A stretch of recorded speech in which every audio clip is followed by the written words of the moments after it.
expression, you teach what you most need to learn, was very applicable in this case, because I had to say to myself, well, she can do it.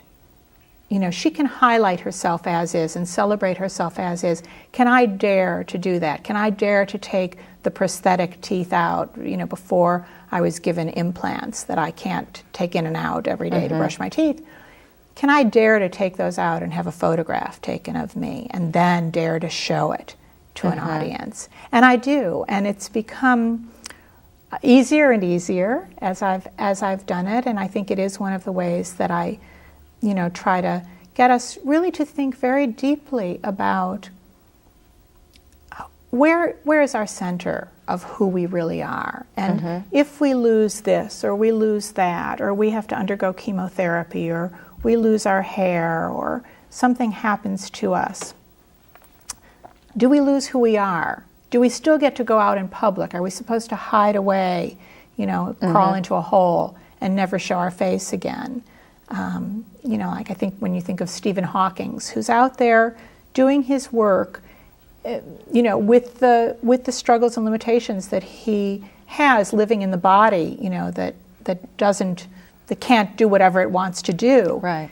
And can we see that? And then what happens when we take that out into the world and we make big, gross judgments about now, for example, Muslims, you know, that as is includes not just your shape, your size, your color, your ethnicity, but the religion that you're born into. You know, you're a tiny baby, you're born into a family. You're not asking a bunch of questions and taking notes and saying, well, I'm not sure if this is for me or not. Maybe later you do that. And really getting inside each other's lives to get to know people as full-fledged human beings is a big part of my mission.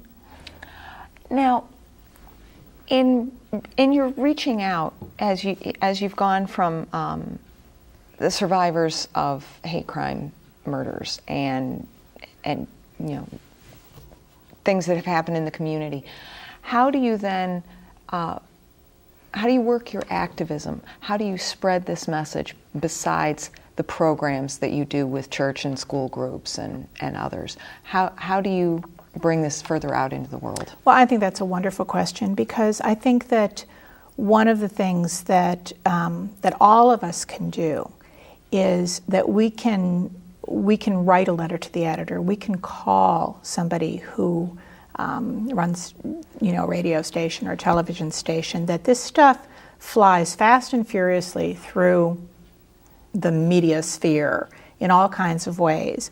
And we can stand up and say something to that. I think one of the other things that is very disturbing these days is that the internet, Facebook and texting has become a venue for tremendous amounts of teasing and bullying, and really needs a tremendous amount of activism and people standing up and creatively working against this, and certainly always trying to be an ally for people who are being assaulted or teased or bullied or attacked on that basis. I did a program at a local high school, and I think you'd be surprised if I said which one, but you know, really one of the top schools in the nation. And after the program, a young man came up to me and said, "Thank you so much for doing what you're doing. I'm Muslim, but nobody here knows it." And it really took my breath away, because I understood he felt that in order to feel safe and not too vulnerable, he had to pass. And we know what that has meant throughout history when you, you know, felt like if you could, you tried to pass as not Jewish, you know, during the time of the Nazis, as not black. Europa. Exactly, exactly. So I think there are all kinds of things that can be done, you know, on a one-to-one basis, and then you can throw yourself out into the world and try to be more proactive and have a bigger voice. Beyond your programs, then, that you do, are there any other larger projects that you work on to combat these stereotypes of perception? Well, right now I'm really trying to focus primarily on the programs, and it's because I have done different things at different times. So I started something called the Campaign for Collateral Compassion. We think of collateral damage. And collateral damage usually means we're waging a war and we're trying to bomb this particular bad guy or these particular military targets. But, well, one of the unfortunate side effects of war is that the bomb goes wide